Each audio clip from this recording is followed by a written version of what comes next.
Media reports initially claimed US specialists are working to rebuild an abandoned airfield in the northeast of the country. We've since had that information confirmed by our own Kurdish sources in Syria.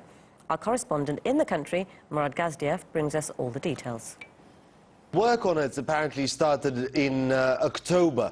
We know that it's being built, according to our information anyway, that it's being built at the site of a former rural airfield that served the agricultural community in Hasaka province. That's northwestern Syria, near the border with Iraq. We're hearing that they're very close, or perhaps have already finished paving the runway. It's now long enough, according to our sources, to accommodate fighter jets, for example.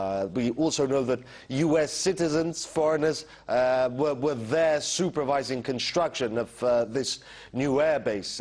We first heard about all of this in December. We went to senior Syrian officials. We asked them, what do they know? And we've had no indication that anyone asked for their permission or anyone gave them the details. So we went to have a look ourselves.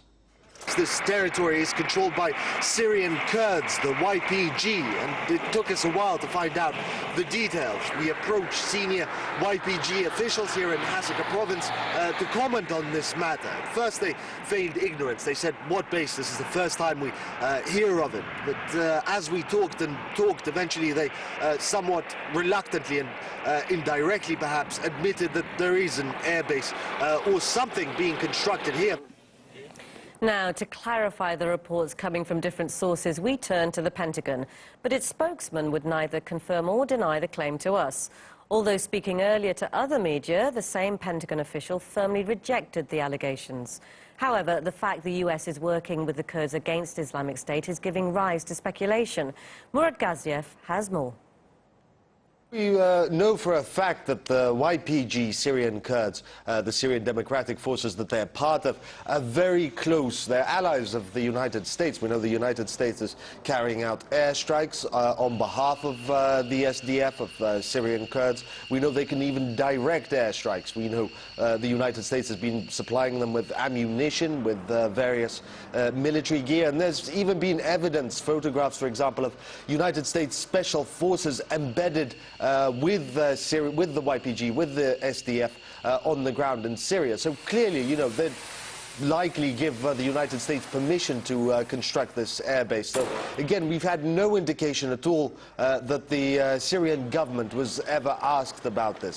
So that would make constructing this airbase a violation, potentially, of Syrian sovereignty. We spoke with Philip Giraldi, who is a former CIA military intelligence officer. He believes that without permission from Damascus, the US will have to justify the building of any new airbase.